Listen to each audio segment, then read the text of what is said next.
Hi friends, welcome to views சமையல். எல்லாம் எப்படி இருக்கீங்க? இன்றைக்கி நம்ம என்ன செய்ய போகிறோம்னா, ஒரு சூப்பரான காஷ்மீரி ஆலு பொட்டேட்டோ செய்ய போகிறோம். இது வந்து குழந்தைகளுக்கு ரொம்ப பிடிக்கும். பெரியவங்கலேருந்து சிறியவங்க வரை எல்லாருமே விரும்பி சாப்பிடுவாங்க. இது ரொம்ப செய்கிறது ஈஸி.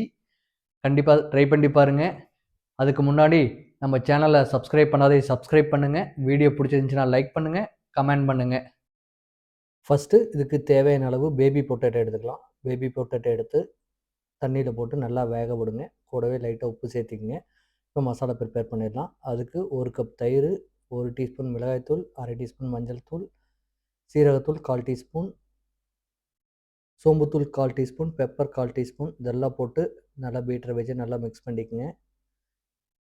கட்டி இல்லாத இந்த பதத்துக்கு வரணும். எல்லாமே வந்த பின்னாடி உருளைக்கிழங்கு வெந்தனையும் தோலை உரித்து எடுத்து வச்சுக்கோங்க. ஒரு பேனில் 3 டேபிள் ஸ்பூன் எண்ணெய் ஊற்றி இந்த உருளைக்கிழங்க அதில் போட்டு மேலே காஷ்மீரி மிளகாய்த்தூள், லைட்டாக உப்பு தூவிட்டு ஒரு 3 மினிட்ஸ் கலர் சேஞ்ச் ஆக வரையும் மீடியம் ஃப்ளேமில் வச்சு நல்லா வதக்கி விடுங்க. சுற்றி எல்லா பக்கம் அந்த ஆயிலில் பட்டு கலர் சேஞ்ச் ஆகிற மாதிரி பார்த்துக்குங்க. கிளறி விட்டே இருங்க, நிறுத்திடாதீங்க. இப்போ நம்மளது ஓரளவு கலர் சேஞ்ச் ஆகிடுச்சு. இப்போ எடுத்துடலாம்.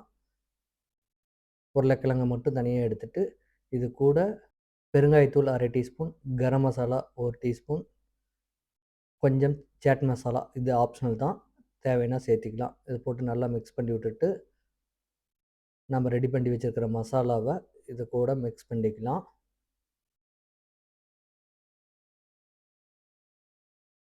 நல்லா ஃபுல்லாக மிக்ஸ் பண்ணிக்கோங்க. இப்போதைக்கு தண்ணி ஊற்ற வேண்டாம், கொஞ்சம் நேரம் கழித்து தண்ணி ஊற்றிக்கலாம். இது ஃபஸ்ட்டு வேகட்டும்.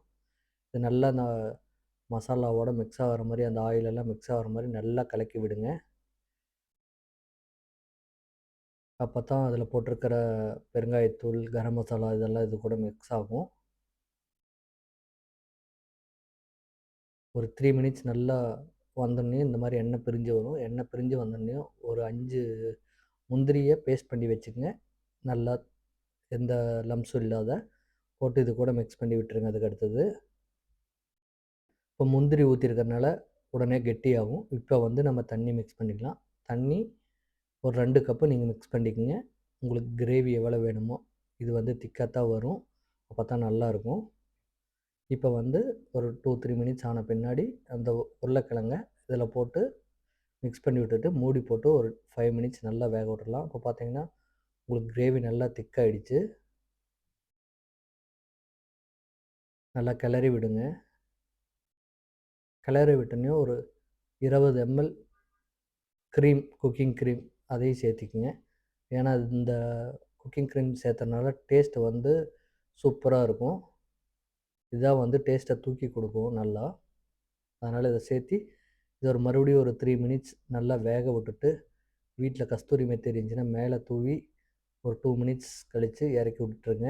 கஸ்தூரி மெத்தி போட்டிங்கன்னா உங்களுக்கு வந்து அந்த ஸ்மெல் சூப்பராக இருக்கும்.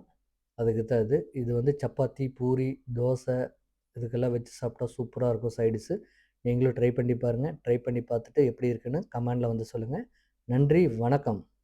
ஹாய் ஃப்ரெண்ட்ஸ், உங்களுக்கு இந்த ரெசிபி பிடிச்சிருந்துச்சுன்னா லைக் பண்ணுங்கள், கமெண்ட் பண்ணுங்கள், உங்கள் ஃப்ரெண்ட்ஸுக்கும் ஷேர் பண்ணுங்கள், சப்ஸ்கிரைப் பண்ணுங்கள், கூடவே பெல் ஐக்கானை தட்டி விடுங்க.